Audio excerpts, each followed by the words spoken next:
joining us on the final weekend of the Here Now Festival here at Theatre Arco. My name is David Dower, and I'm the Artistic Director of Z-Space, and we're Thank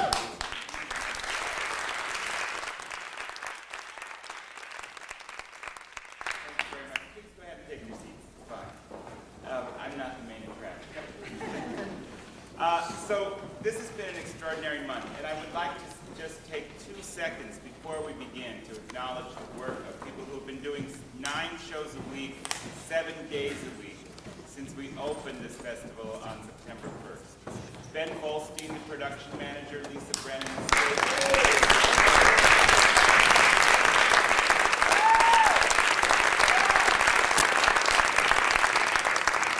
along without a night off, they've had an incredible array of guests. I'm sorry if you're just catching up to the festival now. We're really sorry if you didn't catch up to us earlier because it's been an extraordinary event.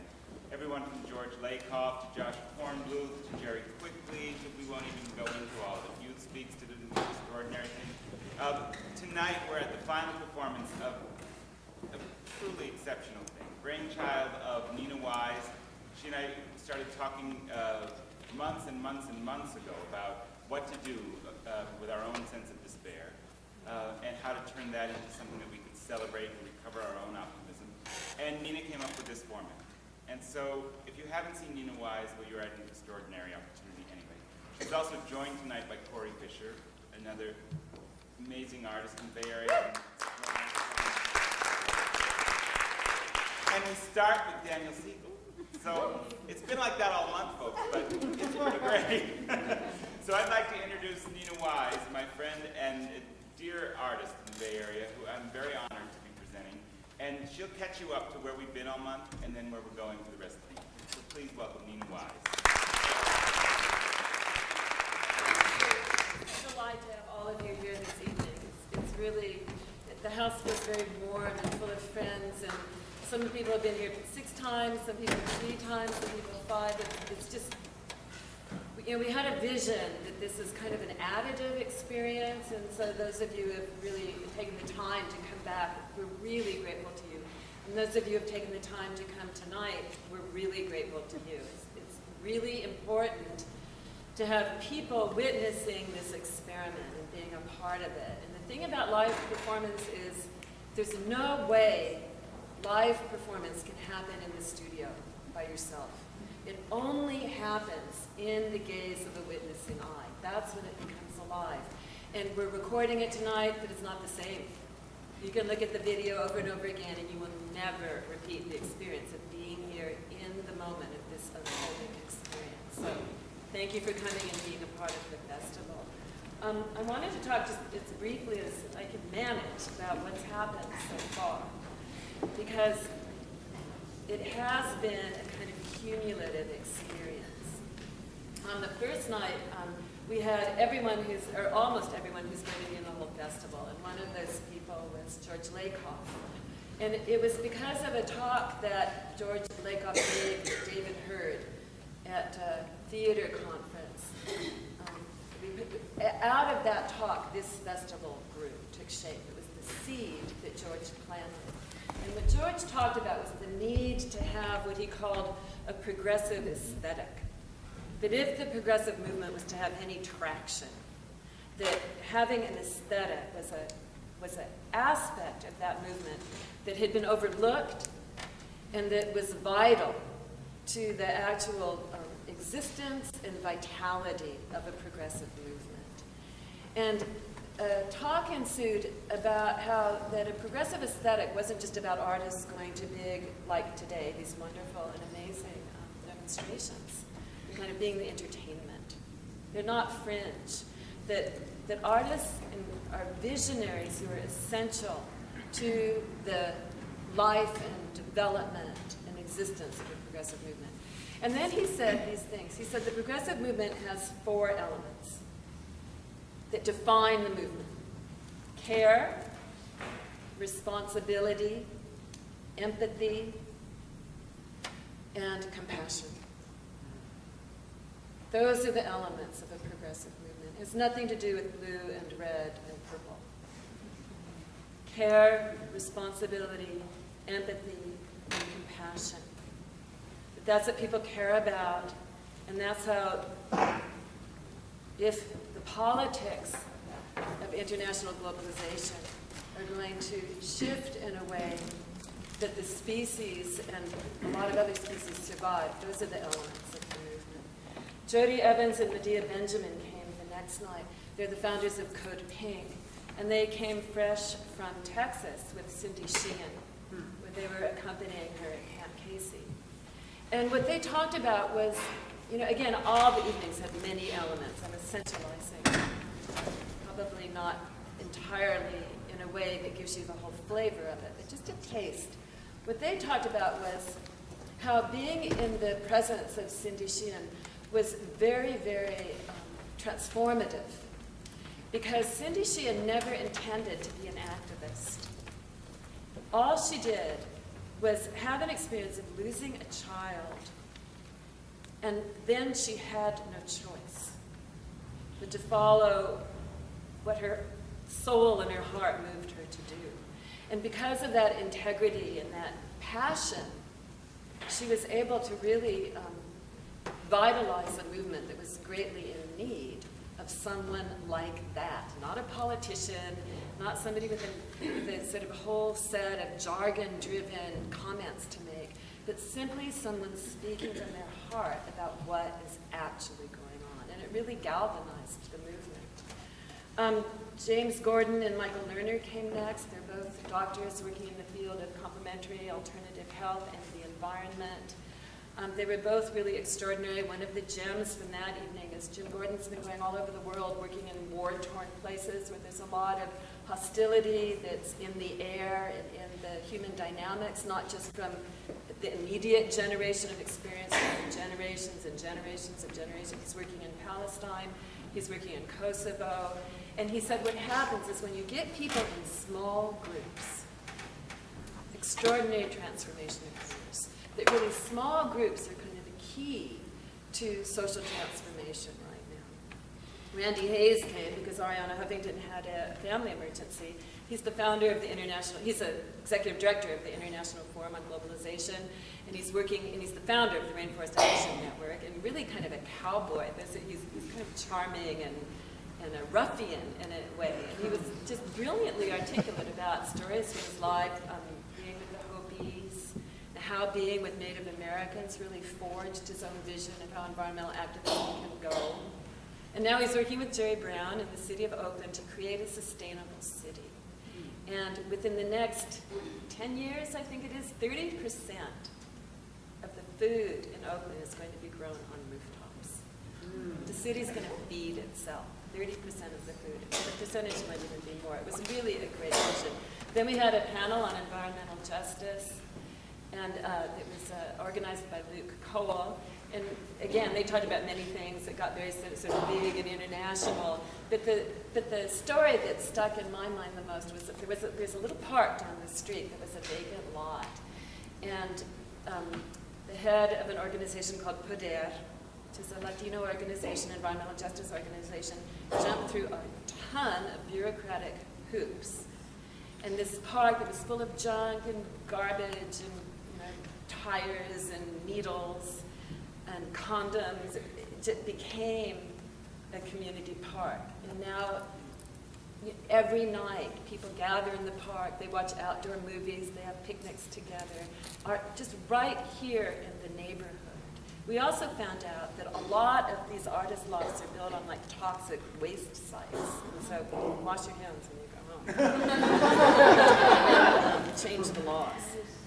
Jack Cornfield came and talked, and Jack, who's a really eloquent spiritual teacher and a dear friend of mine, talked about how, this is again very essentialized spiritual teaching he gave that night. He said, do this as I say it. He said, look and find inside yourself your own inner beauty. From that place, plant a seed, and then detach from the outcome. That was his formula for contemporary social activism. Find your inner beauty, plant the seed from there, and then let go of outcome. Van Jones came Sunday night. That night was one of the most extraordinary evenings in my life. He's an African-American man with an organization in downtown Oakland. He works a lot with adjudicated youth and the relationship of racism and what's happening to the environment. He took this stool center stage. It was Sunday night. He'd hardly slept for days because he's launching a website to register 250,000 African-American voters. And he was launching it the next morning. He sat on this stool, the lights kind of were down, and he just started to weep. He's from Louisiana. We all watched him. Now, I've heard Van talk in front of 5,000 people, and he talks like a Baptist preacher. He's eloquent, he's vital, he's huge. He fills up the stage. He couldn't get a word out. Till finally a woman in the audience who happens to be my MD came and offered him a Kleenex. And then he could barely form words, and he started to talk, and he talked about his childhood and growing up in the South and being beat up by kids when he was in grade school, and how he used to run to the front of the cafeteria line to be the first one to get his food, to get his sandwich. And he'd go into the gym where the bleachers were all squished together, and he'd make a sandwich cellophane in his mouth and his teeth. He'd climb up the pushed-together bleachers and sit alone in the bleachers eating his sandwich. He grew up so shy, kind of traumatized, that my friend Marianne, who's here tonight, introduced him. She's known him for years. She said when she first met him, he would just sit in the back of the car, not talking, kind of reading books. That he was so moved by what has to be spoken, that he's educated himself and kind of overcome this very deep introversion. And now, until finally that night, he broke through this broken speech and just began this oratory about the nature of the world and what's going on and how it needs to change. Absolutely brilliant. We have a videotape if you want to take a look at it. He's talking a lot all over town. I recommend hearing this man. Brian Swim came the next night. He's a cosmologist. And he talked, okay. He's about 6'4". He has this like shock of gray hair. He's like totally charming and affable and has this kind of twinkle in his eyes. And he said, well, most scientists didn't admit this 10 years ago, but now kind of everybody's on board, and it is the end of the Cenozoic era.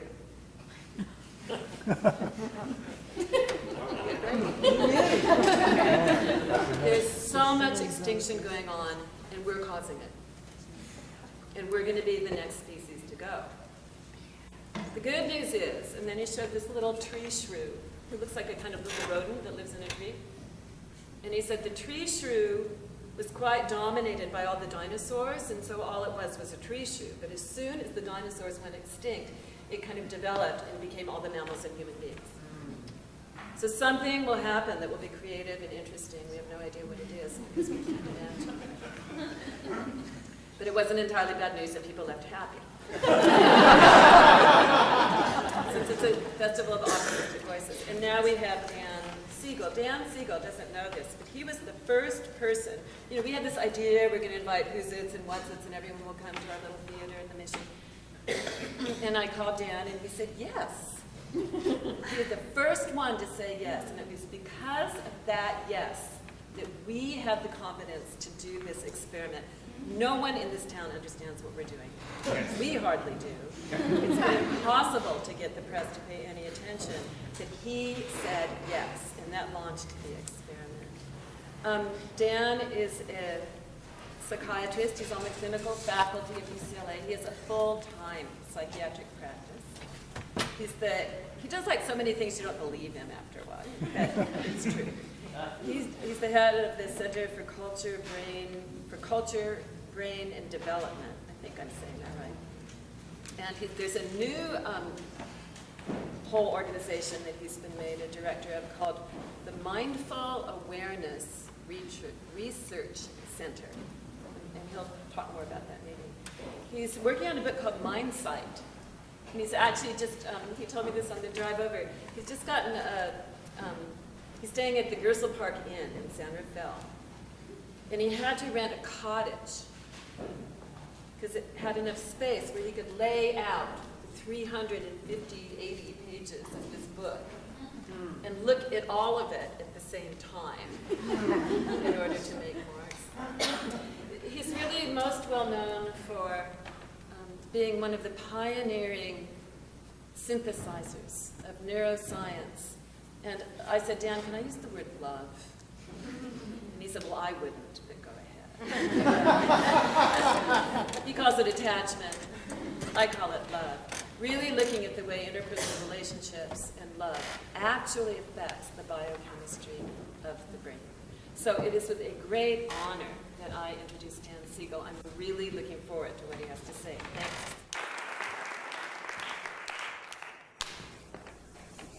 Hello. Are you there? Great. I'm going to need to be making contact with you because, as you'll see soon, our brains are really profoundly social, and when we're in isolation, we just float off into never, never land. So, hi there.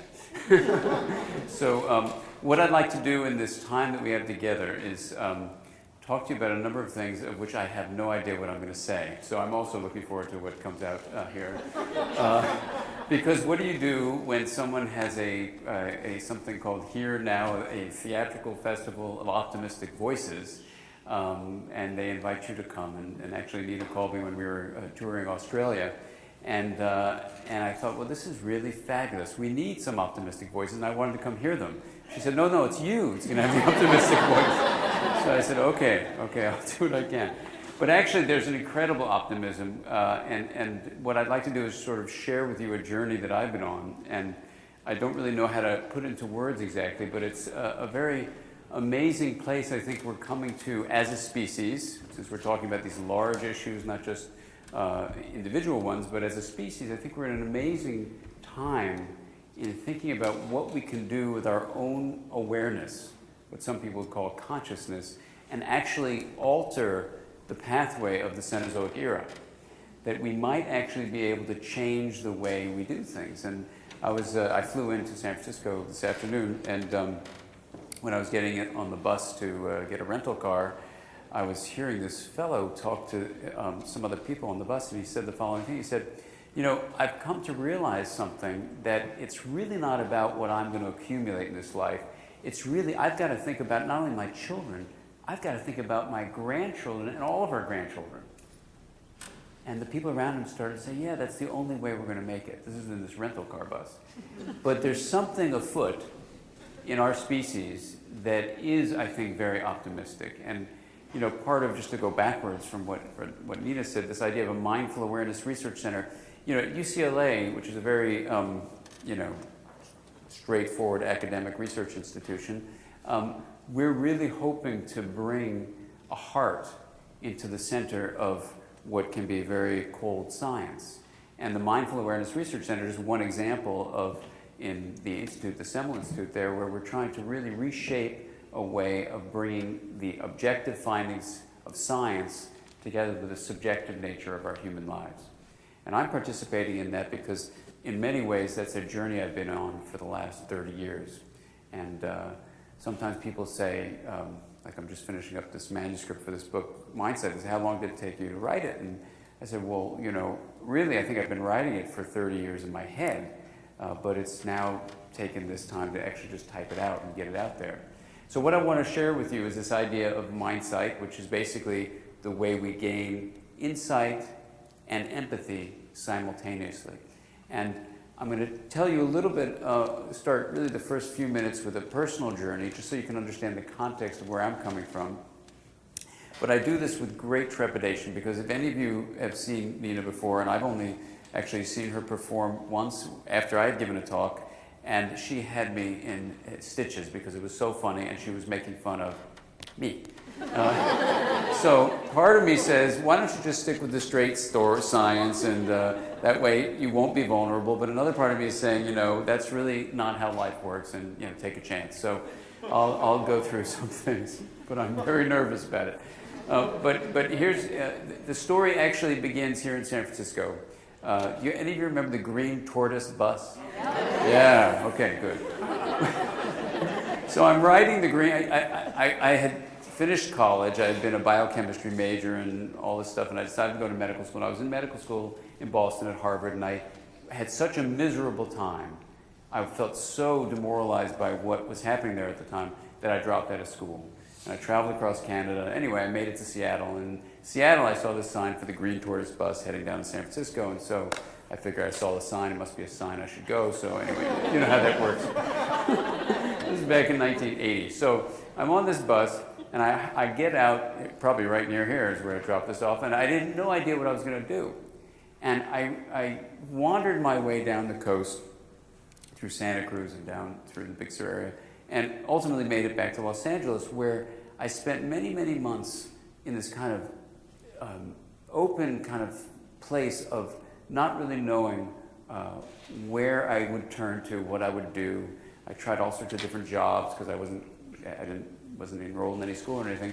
And ultimately what I decided to do after a girlfriend of mine left me, and after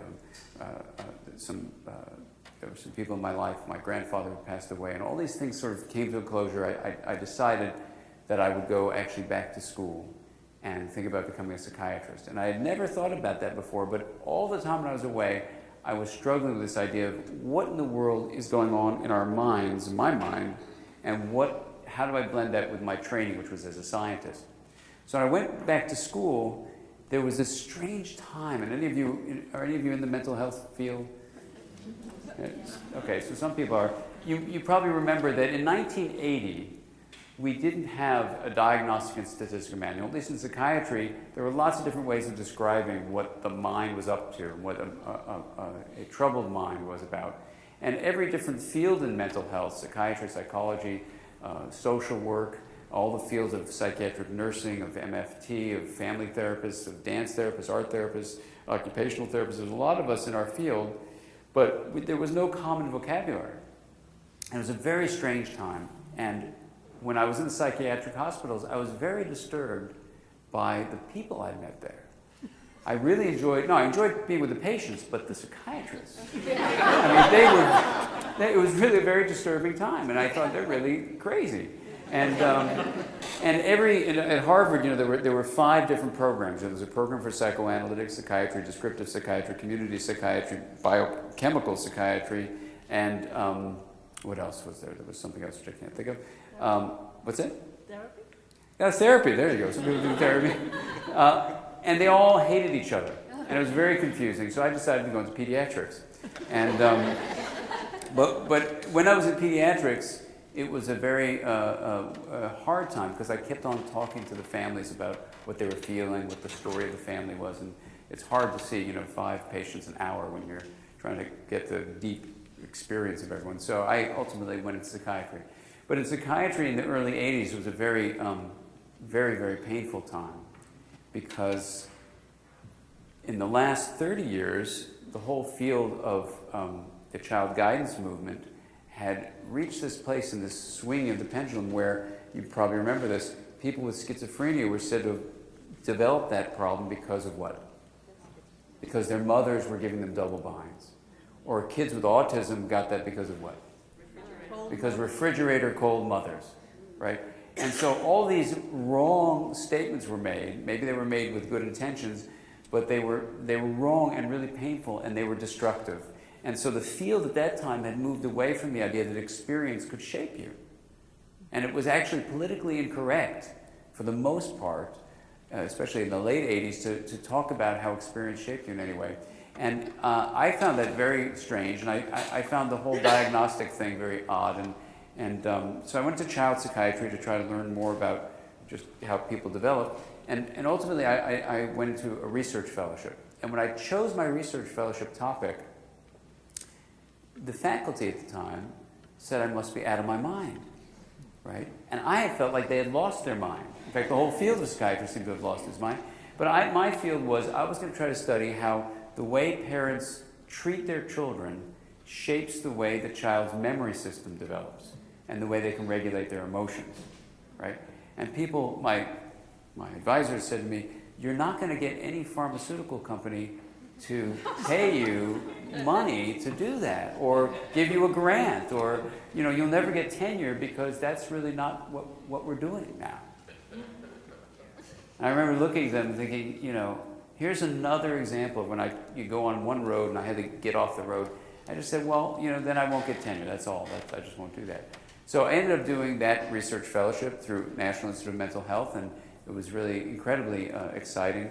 I had a hard time myself being a researcher because I found myself so interested in the individual that after I would do these research interviews with people, I would want to know them as individuals, but then as a researcher you have to clump everyone into a category, and it really used to make me literally nauseous. And so I decided I would stay in practice. But what happened for me was they asked me to be the training director in child psychiatry, and so I did that for many years. At the same time, this is the part that gets to what Nina was saying about the science part. It was now we're 1990, and the decade of the brain had just begun, and there were all sorts of amazing things coming up about the brain, and, for example, about memory, and the brain, and about emotions. And so let me give you an example. When I first started psychiatry, there was this patient, we'll call him Bruce, and Bruce was a Vietnam veteran, this is now back in 1983, who was struggling with all sorts of panic attacks and all sorts of things that we had a hard time naming. Now we call it PTSD, but in those days we didn't really know what to call it. But one day, he yanked me under the cot and kept me there for about an hour and a half. And he thought he was in Vietnam. And we had these broomsticks he had gathered. We were aiming these broomsticks out there. And after we were in Vietnam waiting for the enemy to come get us, he started to whimper. And then go out in this wailing kind of cry. And I put him in bed. I left there, and the nurse said, "Where have you been?" And I said, "Well, I was in Bruce's room under the cot." And she says, "Oh, he was just having a flashback. People just do that. He just does that kind of thing." So I said to her, "What's a flashback?" She goes, "I don't know." And I had a supervisor I saw that afternoon. I said, "Well, this patient, my Bruce, he had this flashback. What is that?" He goes, "It's some kind of way that trauma affects you, so it's a memory that somehow lasts." And I said, "Well, how does that happen?" He goes, "I have no idea." And I'm going to tell you a little story because that experience of Bruce opened up so much for what I'm about to tell you that it's important to understand. How many of you know that there are two profoundly different systems in the brain that process memory in very different ways? One is called implicit memory, and the other is explicit memory. How many of you are familiar with that? Okay, that's great. Now, what I'm going to tell you, everyone I think in our population know about, because as you'll see, in terms of optimistic voices, it's this kind of view from brain science in all sorts of ways that can make us realize we have the ability to use our awareness to actually transform not only our lives and our relationships, but actually transform our own brains. And let me give you an example. In Bruce's case, implicit memory is a kind of memory that when you're experiencing something, your brain will register the sensation of that in your body, the perception of it through your five senses, the way you have emotions at the time, and even the general patterns that you get. So emotions and perceptions and bodily sensations, and even the bodily behaviors you enact. And that's called implicit memory. Now, the key thing is that when you have an implicit memory that gets embedded and it's blocked from entering this next kind of processing called explicit processing, which is what we're very familiar with, which is like factual memory and autobiographical memory, what happens is if you don't turn this implicit encoding into explicit facts or explicit lived experience, the sensation of an implicit memory that's in an implicit-only form comes up in your awareness, in your consciousness, with all the feelings, bodily sensations, even perceptions, and motor behaviors that feel like it's just happening in the present. It's basically an explanation for what was never explained by my supervisors or by anyone, which is flashbacks. And so brain science offered this way by looking at this difference and what part of the brain you need to take implicit memory into explicit memory, and you could then allow yourself to make sense of your own life. Now, let me ask you a question. You know, we had a joke that Nina made about love. And in the research world, and this is really part of where this talk should really put a focus, we have on the one hand science, and we have on the other hand our personal experience. How do we bring those together? When I was under the cot with Bruce, there was no science that I knew of that could help me help him. There was nothing I knew of from just personal experience that could help him. And there was nothing I was learning anywhere in Psych 101 or psychiatry training or anything that could help him. And it wasn't clear what to do. But when I opened the doors of science, because I was with people who were researchers in this area, into the personal world of the subjective life of Bruce and others like him, suddenly everything became clear. And so what I'm going to describe to you now is how to go into the recesses of our brains to actually illuminate the subtle points of light within our subjective lives and within our relationships with each other. For me, meeting Bruce was an invitation to realize I had no idea what was going on. And yet, people seem to act with the DSM-3 and 5 and 10, whatever it is, like they knew what was going on. I had no idea what was going on, and actually, people in the field didn't know.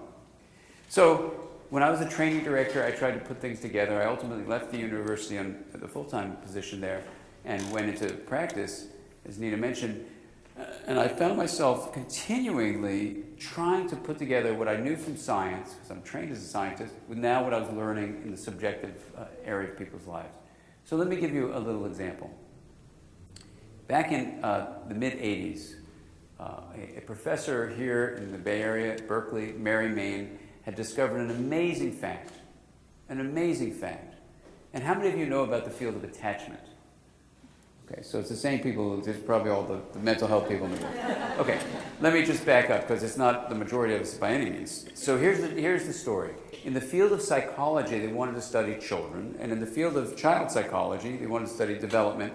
And when you study development, one group, and it actually is not a particularly popular group, of very smart researchers, for the most part, wanted to study this thing called attachment, which is how a baby falls in love with a parent. Okay? And the field of attachment is amazing. And I say it's not popular because, as it surprised me, basically it said that what parents do matters. And apparently in academic circles, people don't like that. But it's true. They want to think genetics causes things, or something about your biochemistry makes you who you are, or some kind of thing like this. And it sounds like an exaggeration, but it's not. Now, back in '85, what Mary Main found was a couple of things. She was building on the work of John Bowlby from England and Mary Ainsworth, who originally was from Canada. And Bowlby and Ainsworth had basically created the foundation for attachment research and theory. And it said this: the way a parent interacts with a child will shape the development of the child's emotions and ways of thinking, ways of behaving, and ways of relating to other kids and other adults. Now, as you'll see later, we can call that the mind, but at that time they didn't call it that. But all those features of the child's development, all those domains of development are shaped by the experience the parent provides. So, if you have a secure attachment, generally you have good emotional development, good cognitive development, good social development, that you can have all your relationships, your emotions, and the way you think work together. And that's a good thing. And in our population, it used to be 65% of the general population had secure attachments. That's a good thing. And now it's about 55%. It's not a good trend. But it was an important finding. And the various forms of insecurity, there aren't that many. One is called avoidant attachment, which is basically where your parent is not very emotionally available. Another form is called anxious attachment, where your parent is intrusive in your life and it makes you kind of anxious because they're inconsistent. And a third kind of insecure attachment is the most troubling, which is called disorganized attachment. And that's where the kids have experiences of parents who are very frightening or frightened. That's it. Secure attachment, three kinds of insecure attachment: avoidant, anxious, disorganized. And you can follow these kids, as people did, for now a quarter of a century. and show that the impact of early development has lasting effects into adulthood. Now, this is an important finding, but here's what Mary Main found in '85, which totally changed my life. She found that the best predictor of a child's attachment to a parent is the parent's what's called narrative coherence, which means, did you make sense of your life? Those studies show that if you had a horrible childhood as an adult, but you've made sense of how those events have impacted on you, your child will have a secure attachment to you. It's an amazing finding. It is probably one of the most revolutionary findings in recent years. It's amazing. Now, what does it tell us? First of all, it tells us that unlike what the popular belief is about attachment, where people say, well, I don't want to know about attachment because either I do it well or my attachment sucked when I was a child, so I don't want to think about it because I hear it's fate. Right? Anyone hear that? Okay. So when I was training with Mary Main to learn this thing called the adult attachment interview, I wanted to know as a scientist, why is it that the coherent narrative of a parent leads to a secure attachment in the parent's child? I wanted to know, how do you move a person from an incoherent narrative where they haven't made sense toward coherence? How do you actually do that? And I used to bug Mary all the time about this in Virginia when we were studying. I want to know what's going on in the brain of someone with incoherence and what happens to their brain that moves them toward coherence. What does it mean to really make sense? So, over the next decade, through various strange and weird and mysterious journeys I had to go on, I ultimately ended up writing a book called The Developing Mind. And The Developing Mind is a very densely packed book that basically tries to answer those three questions. You know, how do you move someone to a coherent state of mind? What actually happens in the brain that changes when you do that? And what was strange about that book was, to finish that book, I had to try to define something which I was never given a definition of. And I know this is going to sound strange to some of you in the room, but I'm a mental health practitioner, and I have a confession to make.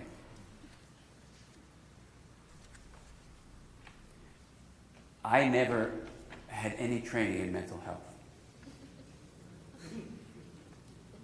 And over the last 6 years, since The Developing Mind came out, usually the theater is live so I can see people, unlike here, but I've spoken directly to 55,000 therapists, and I've asked them the following question. How many of you have had a seminar focusing on what mental health is? It's funny, isn't that a funny question? Wait till you hear the answer. The maximum besides Eastern Europe, where I got 10%, the maximum I've ever gotten in any group is 5%, and the average is usually 2%. Now that's of a sample of 55,000 mental health practitioners.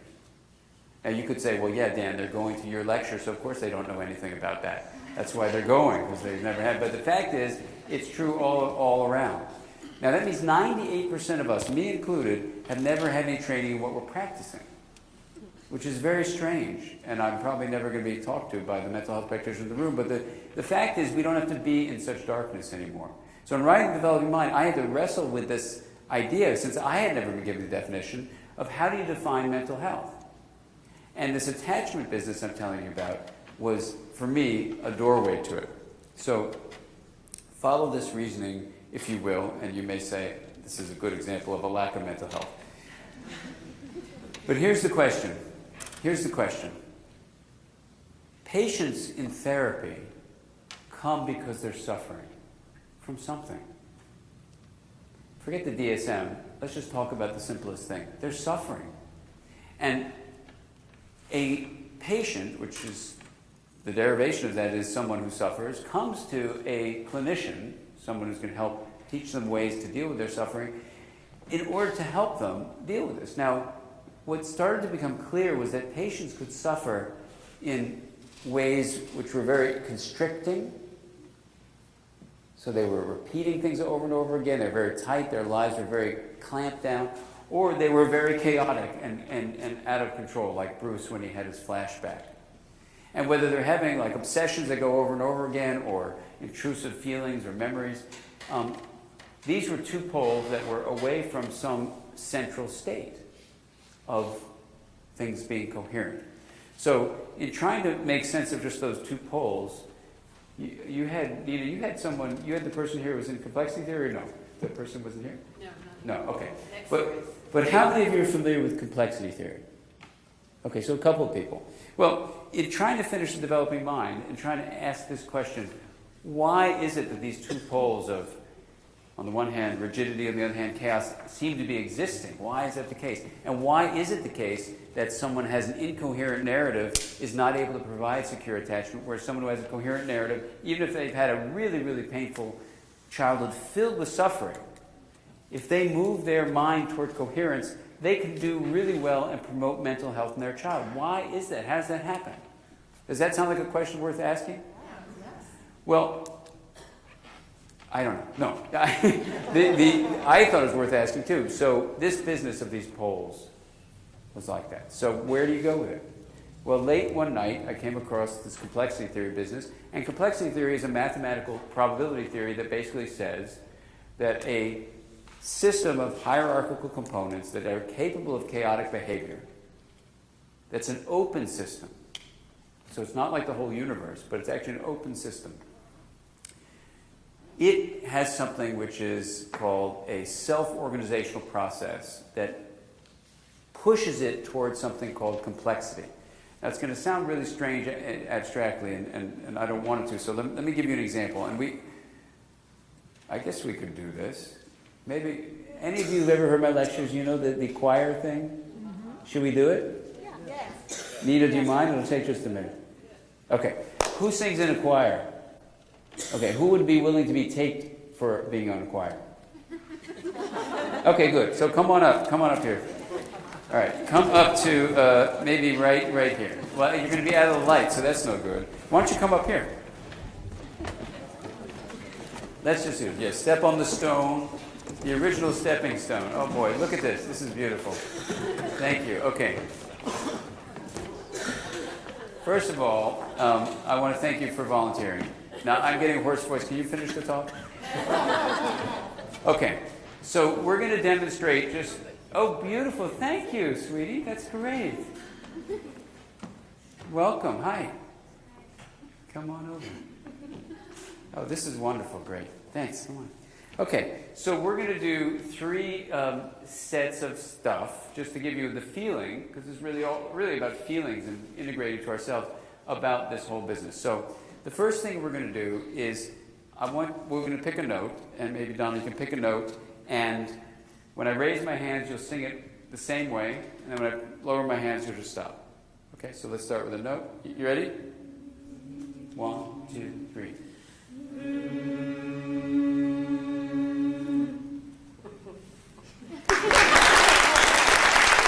Okay, that's great. Now, remember that was all the same, right? Pretty much. I mean, obviously, the people, so a little bit of variations, but it's the same. And I want you to remember what that felt like in your bodies, okay? All right. The next thing we're going to do is, don't do it yet, but I'm going to have you close your ears. Not yet, but I'm going to have you close your ears. And when I raise my hands, I want you to sing a song or whatever you want to sing, however you want to do it. And then when I lower my hands, you just stop singing. But close your ears as tight as you can so you cannot hear each other. Okay? So let's close our ears.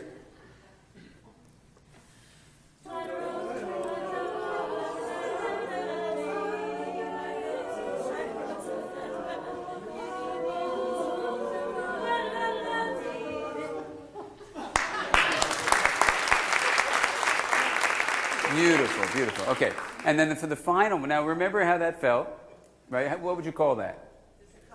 Cacophonous. Cacophonous. Okay, just remember. What's that? Delightful. Oh, you like it delightful. Okay, we'll talk afterwards.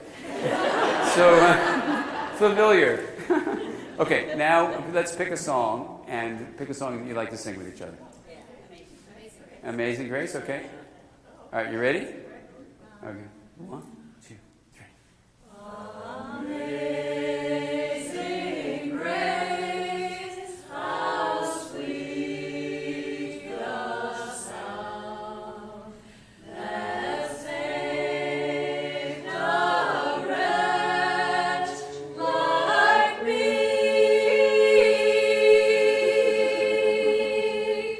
I once was lost, but now I'm found. 'Twas blind, but now I see.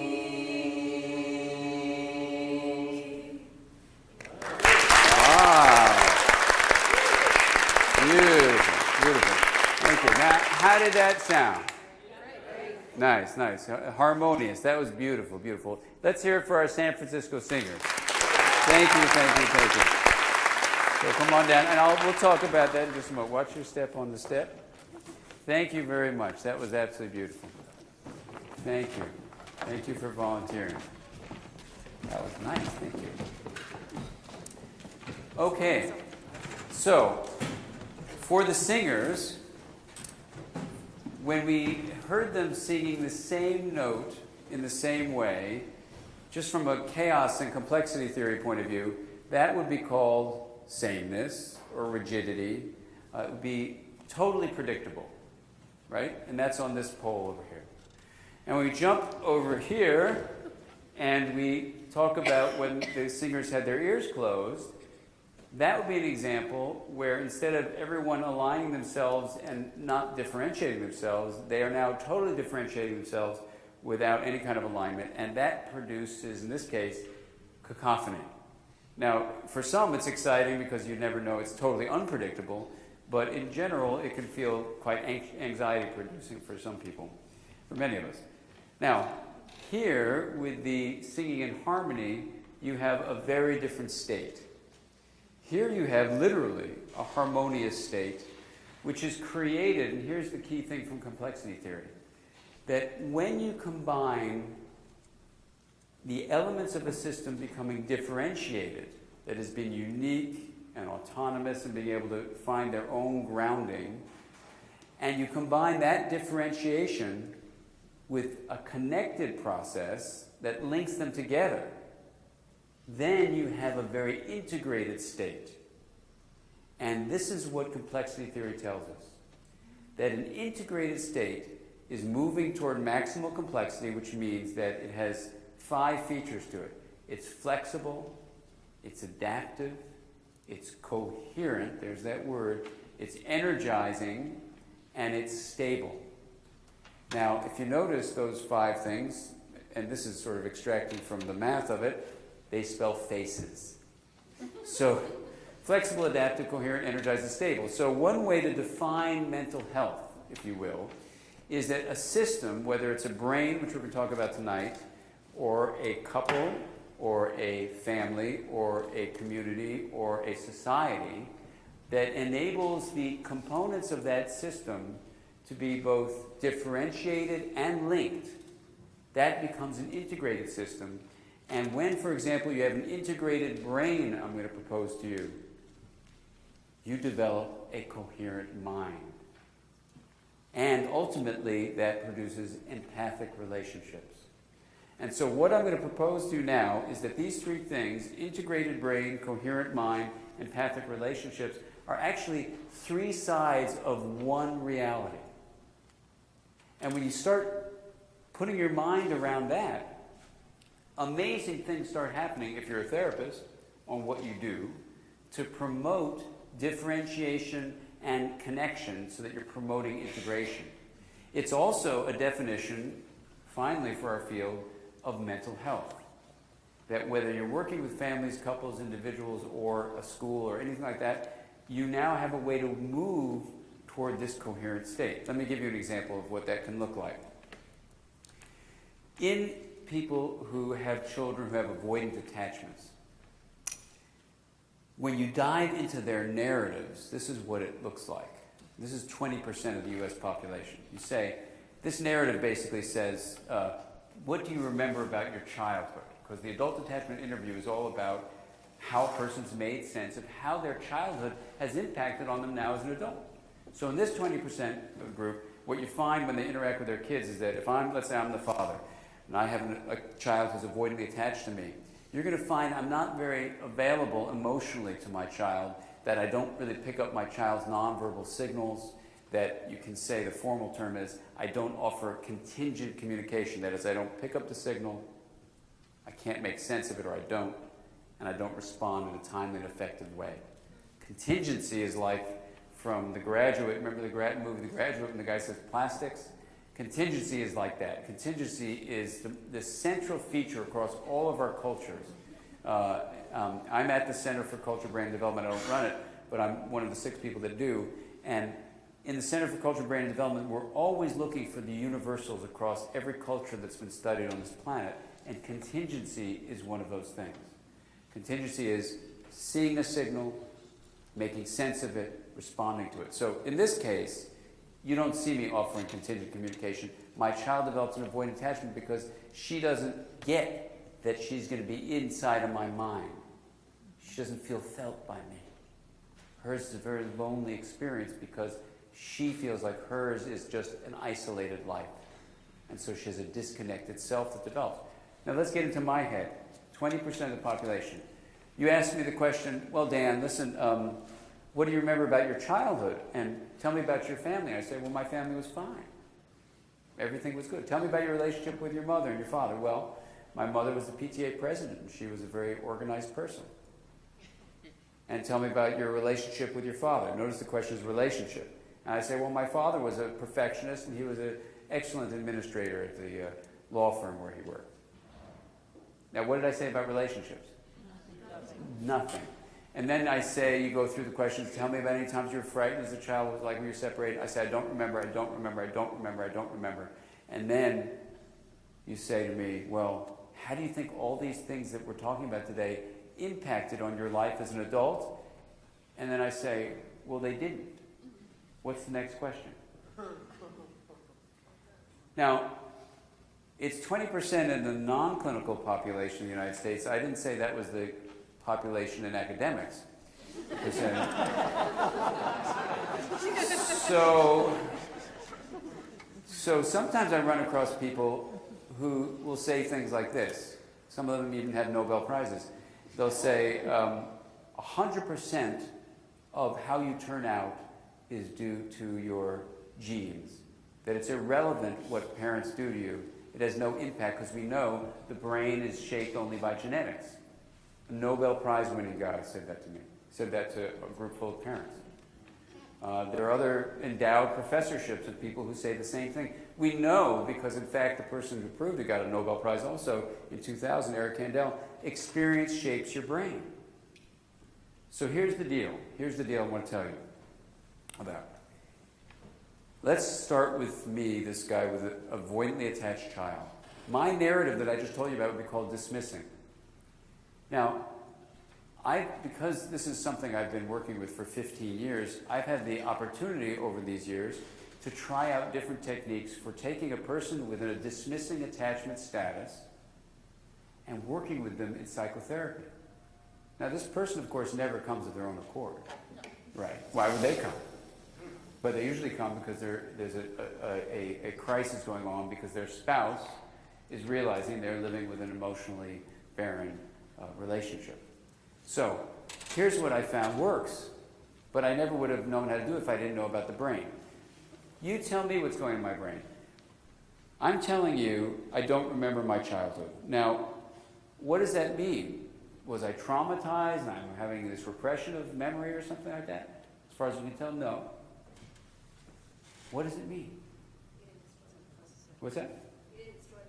Maybe I didn't store the memory. Now, where is autobiographical memory stored?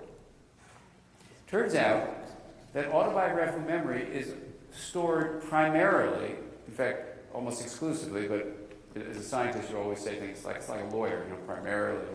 Anyway, it's primarily but it's true actually, the brain shares on the right side of the brain. The right side of the brain. Now watch this. This is going to sound really California-like, but whatever. But in fact, we had millions of years of evolution to make this asymmetric nervous system. Think about this guy's narrative. The part of the brain that encodes autobiographical memory is the right side of the brain. The part of the brain that's able to send and receive nonverbal signals is the right side of the brain. Right? The part of the brain that's able to generate empathy, that is, to create an image in one's mind without words of what's going on in another person's mind, is primarily the right hemisphere, though it's shared with both when you use words. So watch what happens with this guy in therapy. The hypothesis is, from the developing mind, that people with these avoidantly attached experiences who grow up into these dismissing adults have an impairment in the integration of their two sides of their brain. So because we now know that how you focus attention activates areas of the brain, that's what we know, number one. And we know that where activation of neural firing occurs, connections among neurons can change throughout the lifespan. Because that Nobel Prize winning guy, the first guy, was absolutely wrong. And here's the optimistic voice part of this whole thing. We now know that how you direct your attention shapes your brain. How you have your mind flow will alter the connections in your brain. We know that absolutely. And so the fantastic news about that finding, take this guy for example, is he has the opportunity, and we've had people not only in therapy, but now we have this book called Parenting from the Inside Out, which is the application of the developing mind to parents. And you can actually work through this, it's basically like a workbook, and you can actually go inward with your mind and start focusing on the parts of your brain that you weren't able to develop earlier. Let me give you an example of a recent study. It has nothing to do with attachment, but you probably heard of it. If you took people and put them in a situation where they were blindfolded for 5 days, you probably know what happens. They have to feel their way around the world, and the part of their brain that usually is responsible for taking visual input is now not receiving anything with the eyes because of the blindfolds. And what happens to that part of the brain? The fingers take it over. All the input to explore the world, instead of being primarily visual, is from the fingers. And so we know that the brain is incredibly plastic. So in this fellow, either reading the book or doing exercises on her own or in therapy, he can actually change. When he was done with therapy, his wife called me up and she said, this is a quote, she said, "Did you give my husband a brain transplant?" I said, "No. I mean, why?" And she said, "He is so empathic now. He's so tuned into my nonverbal signals, my feelings, basically, saying, that he's like a new guy." And the weird thing was, I know of other people who know him too who said the exact same thing. But it's not magic. It's just the way the brain works. To do something called snagging the brain. And snagging the brain means you stimulate neuronal activation and growth. Of course, there's the attachment relationship, the love relationship of being tuned into where a person is. So ultimately, a person sees that their mind exists in your own mind in a way I'll talk about in just a moment. But that's really, really important. But the other thing we do is we snag the brain. So I see what's going on. And because you can learn about brain science, you actually say, is this brain in a state of rigidity or chaos? It certainly wasn't in a state of integrated coherence. So this model allows you to say, okay, if the brain isn't integrated, the mind will not be coherent. The mind will either be rigid or chaotic, and relationships will be compromised. So then you have to ask the question, what is it about the brain that's not allowing the circuits to be differentiated and then to become linked together into an integrated whole? And so this model called interpersonal neurobiology is so exciting because you can then define mental health, define the mind, and actually think about how we can move deeply into our own personal lives, into our lives with people close to us, and into the larger world, as you'll see in a moment. But let me give you an example. How many of you know about mirror neurons? Just a handful, okay. So let me tell you about mirror neurons, because mirror neurons is an amazing example of why understanding the brain helps you understand relationships and your own subjective experience in a much deeper way than even introspection can allow. So let me give you the quick story of mirror neurons. Mirror neurons are neurons that were discovered just 10 years ago. Before 10 years ago, we had no idea about these neurons.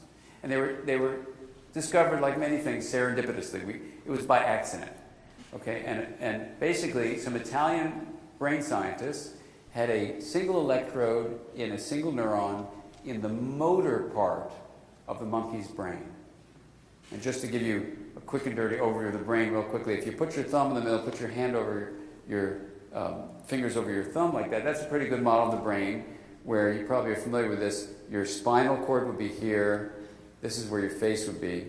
And just to look here would be your brain stem, which regulates your body and stuff, and alertness and stuff like that. Your thumb would be that emotional limbic area you've probably heard about. And your cortex would be this part on the top.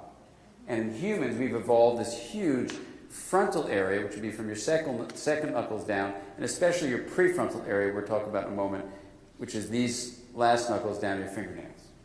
And here's the key thing. It's really pretty simple to remember. It's 100 billion neurons. And we're going to go over each of them tonight. And the average neuron has 10,000 connections to other neurons. Now, who's good at math? What's 100 billion times 10,000? Sorry, 100 billion times 10,000? Yeah, a billion. No, 100 billion times 10,000. It's a lot. It's a lot. Now, that's enough to make anyone sick to their stomach or not want to get into this. But here's the quick and dirty about brain anatomy. Ready? Here you go. The back part of the brain is generally for perception, except for smell, but generally for perception. The front part of the brain is generally for motor activity and for thinking. There it is. That's for the cortex. Okay? But here's this. Watch this. So in the equivalent of the motor area in the front part of the cortex, in these monkeys, they had this electrode. So the monkey reaches out to eat a raisin. Okay? And what do you think that electrode did? It fired off. No big deal, right? It's in the motor area. It's a motor neuron. He's doing a motor activity. Who cares? I mean, it's amazing they could stick an electrode in a neuron. That's amazing. But other than that, it's not like a big amazing. It's amazing, okay. It's amazing, you know? Okay. So the researcher, hungry, they don't pay researchers much, picks up the raisin and eats it. The electrode reveals that the motor neuron there fires. I don't hear any ahas. I must not explain this right. This is amazing. The same neuron, one neuron is firing when the monkey does an action as when the monkey sees somebody else do the same action. Okay. Hence the term mirror neuron. All right. Now, the other amazing thing, the two amazing aha things of that are, one, it's a motor neuron responding to a perception. Okay, that's pretty amazing, but it turns out there are axons that go from the perceptual area here to the motor area. So that explains that. But here's the most crucial point. Our brains are so profoundly social that they're constantly embedding the intentional state of another being. Oh, God is right. Yeah. This discovery of mirror neurons, and they were discovered in human beings by someone I work with, who primarily was one of Marco Iacoboni, UCLA, 5 years ago. So we know they're in humans. The bottom line is that these neurons reveal that the brain is encoding the intentional states of other beings. Let me give you an example. Let's try this little experiment. Just watch me, okay? Just watch me. And I've done this experiment in a place where I'll tell you about in a moment, but just watch me.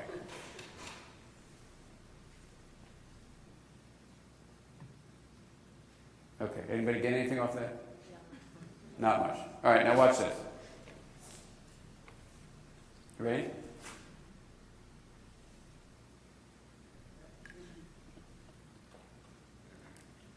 Okay, anybody feel any of that? Yeah, okay, what'd you feel? I swallowed. You swallowed? Exactly. Okay. Now, the motor action is identical. This action is identical to this action. There's one difference. You know what my intention is when I have a glass on here. You can do this study in many, many, many ways, which these incredible researchers do, which reveal that we have a system in our brains which is constantly scanning our social environment to figure out what is going on inside the mind of someone else. Okay? Now, I'll just give you kind of the take-home message of all this, which is that there's a pathway by which we observe other people's actions which have intention behind them, including feeling states, by the way, nonverbal expressions on the face. We then pass that information through an area called the insula from the outside of the brain to our emotional limbic areas and straight down into our bodies. So actually what we do is we recreate in our own bodily and affective states in our brains that which we see in someone else. And that has a term, in science it's a really weird term called emotional contagion, but we can call it emotional resonance. It's a much more optimistic voice saying that. And it's an emotionally resonant experience. And then what we do, just to return to our brain model for a moment, there's a middle part of the prefrontal cortex, which I want to tell you about, and then we'll close for the evening, but for my part, then I can get real nervous because then Nina comes up with Corey. And here's the thing about this middle prefrontal cortex. Put your finger on your forehead, okay?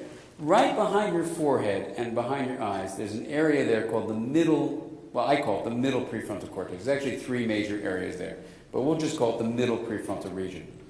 For those of you who want to know the details, it's the orbital frontal behind the orbital of the eyes, the medial prefrontal behind your forehead, and the anterior cingulate behind that, and then with a little help from this insula, which is to the side. But anyway, we'll call it the middle prefrontal because that's English. This middle prefrontal cortex, what it does is it actually searches inward after emotional resonance and says the following things. It says, what is going on inside of me? That's called interoception. Number 2, it says, this thing going on inside of me, what is it?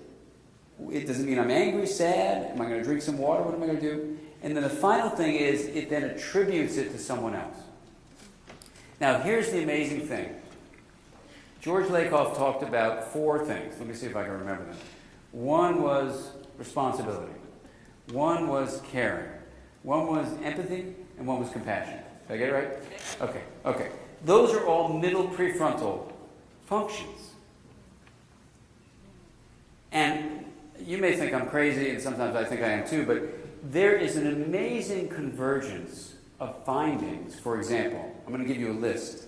I went to the research literature because a patient of mine, actually a family I dealt with, someone had injured this part of the brain. And another person seemed to be losing this function like that periodically. And so going to the brain research literature resulted in the following 9 functions that come from this middle prefrontal region. And I'm going to suggest to you, as you'll see in a moment, that this is ultimately what we can promote in lots of different aspects of our lives. It's the functioning of this area of the brain. So let me just give you the list so you get a feeling for it. 1 is our ability to actually keep our bodies in balance. Our connection to our bodies. There's a whole way of describing it with the autonomic nervous system. It's a brakes and accelerator part. But when we watch Nina, for example, and Corey do their thing, you're going to see bodies in motion. And that's going to be you resonating with this deep bodily state. But this is ultimately, the middle prefrontal region has a lot to do with how that's kept in balance. The second thing is, it turns out, this middle prefrontal region is the part of your brain, you know when you're walking down the street and you see someone, you lock eyes with them, and you feel like you're zzz, like that, whatever you call that? What do you call that? Connecting, thank you. Connecting. Zzz. Whenever I use the word connecting, people say you're not an electrical engineer, don't use that word. But I think it's connecting. So you're connecting with someone. Zzz. That's this middle prefrontal region getting activated. The way you balance your emotions and keep them revved up enough so life has meaning, but not too much so they're out of control. In other words, not chaotic, if they're out of control, not rigid where they're shoved down. that kind of balance important from this, from the activity of this area.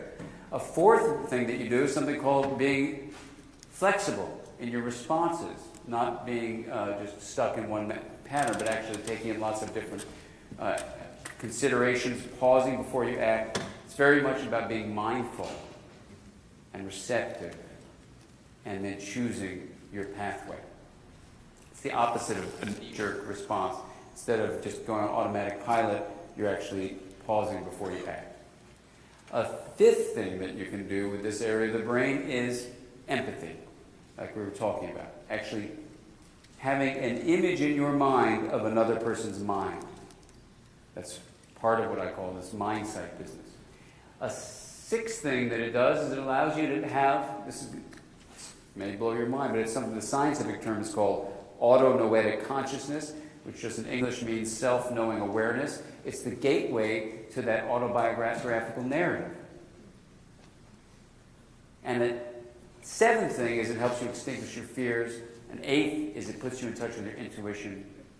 That it turns out that the intestines and the heart have a whole series of neurons around them that are like, I don't want to say peripheral brains, because probably should call the brain the peripheral heart. But it's a whole information processing system that links up with the processing system of the brain.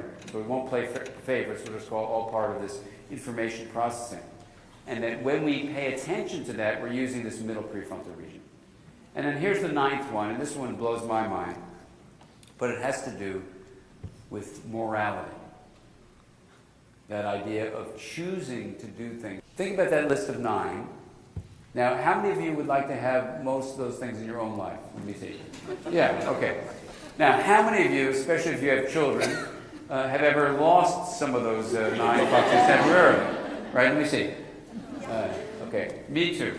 All the time, even after I write about all this stuff. So watch this. Watch the hand model. What's unique about this middle part of the brain is lift it up and put it down.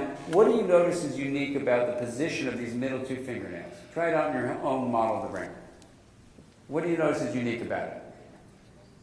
It connects everything. It touches everything. That's exactly right. Input from the body, input from the brainstem, input from the limbic areas, input from the entire cortex get coordinated, integrated by the middle prefrontal cortex.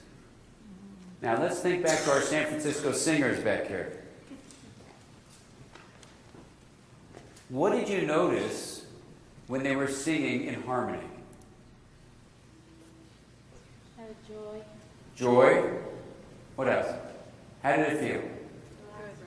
Relaxing, pleasant. Okay. Now put on your conceptual hats about complexity theory. That harmonious state came when you were doing what? What were they literally doing? They were harmonizing, resonating, exactly.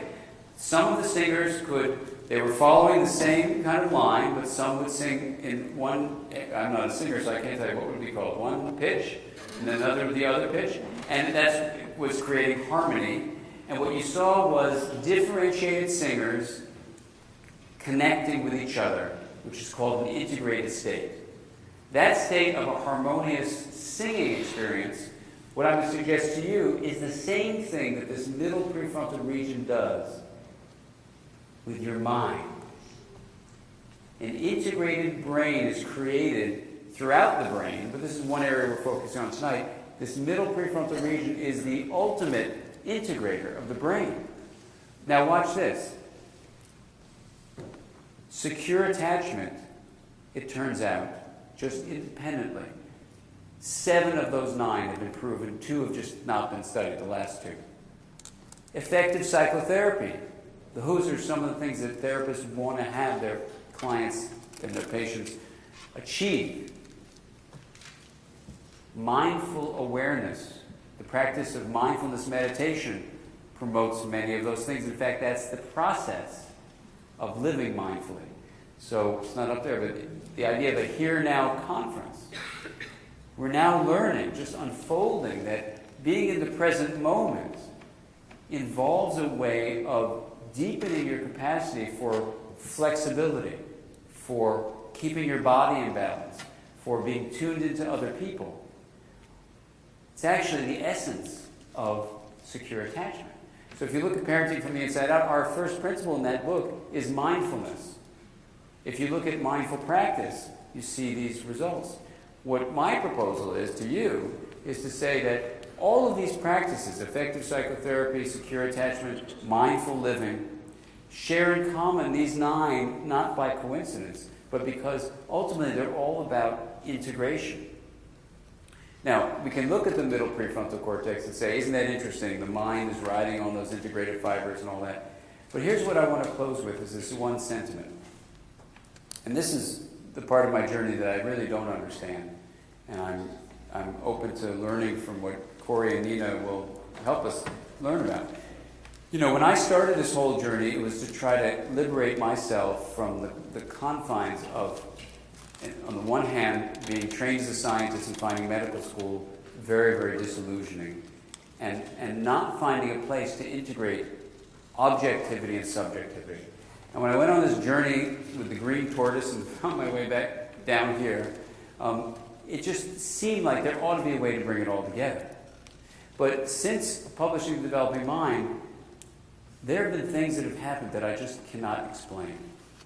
And we were together, we were having a lovely dinner this evening, and I can't explain certain things, but certain things have happened that I just don't understand. I'll give you an example. I never would have predicted this.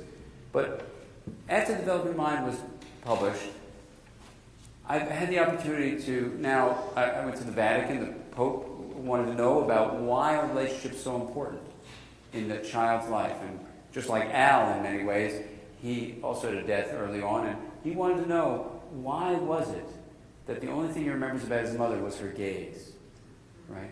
And then as time has been unfolding in these years, everything keeps on moving towards contemplative practice and spirituality and all this kind of stuff in ways that are not my own personal background. But here's what seemed to be coming up, even independent of my teaching, was with my patients. As people would move into these deeper layers of integration, you know, as they would kind of open their minds up to this kind of more receptive awareness. So instead of just living on automatic pilot, they were actually waking up to a new way to be alive. Like with Al, for example, or this fellow who had this dismissing attachment, this other guy. It's like this waking up process where consciousness becomes integrated. And as they open up their minds in this way, suddenly they find, for example, on the simplest level, that aspects of their left hemisphere need to work together with aspects of their right, and they can begin to integrate across the hemispheres. Or they can begin, as Al would say, he was cut off from the neck down, they can begin to regain connection to their bodies, to their emotions, as well as their thinking, this kind of vertical integration. So we have consciousness, bilateral integration, vertical integration, and then this whole coherent narrative business. The left hemisphere, you know, is driven to explain things. It has all the big L's: logic, linear thinking, it's literal, and it also has linguistics. But when the left hemisphere just tries to make sense of something, but doesn't have the access of all the nonverbal and autobiographical and emotional stuff of the right, what's the result? It's a narrative that doesn't make sense. It's an incoherent narrative. So the reason why that fellow whose wife thought he had a brain transplant could change so much, it wasn't because I did anything. It's because what he had the courage to do was to try to bring more integration into his life. And as you open up consciousness, achieve bilateral integration, this vertical integration business, you then can take all these implicit elements of memory, which you can actually observe now, and bring them upward into factual memory, autobiographical memory. And if I could have gotten back to Bruce, we could have moved his flashbacks into a resolved traumatic condition where those kids, for example, with disorganized attachment, where their parents are frightening to them, the narrative of those parents is very important to know about. Those parents have unresolved trauma and grief. And one way of understanding that is that they have not integrated across these various planes, especially across memory. Now, besides that, just to finish this up, you know, you can integrate all the different ways that you are within yourself, different states of mind. You can also integrate across people, all these different dimensions of integration. But here's what happened. As people kept on moving these deeper and deeper layers of integration, they started to, like that, open up their, they started opening up their senses to something I don't know how to describe it, and I know other people in contemplative practice have described it as an awakening, a feeling of interbeing, of the interdependence of everything. I call it transpiration just because it means to breathe across, but it's this kind of feeling that what Einstein called an optical delusion of our separateness could actually finally be dissolved. And that state of delusion, that we are separate from each other, is something that when you achieve these personal forms of integration, suddenly the mind's awareness opens itself up and you begin to realize that we are, in fact, a part of one being. And that kind of transpirational integration is what I hope as we push for people to develop more mindsight, insight and empathy, more capacities to bring their lives deeply inward with reflection so that they can then go outward and connect with each other. I think there's incredible hope for our species to stay on the planet. Yes. So thank you very, very much.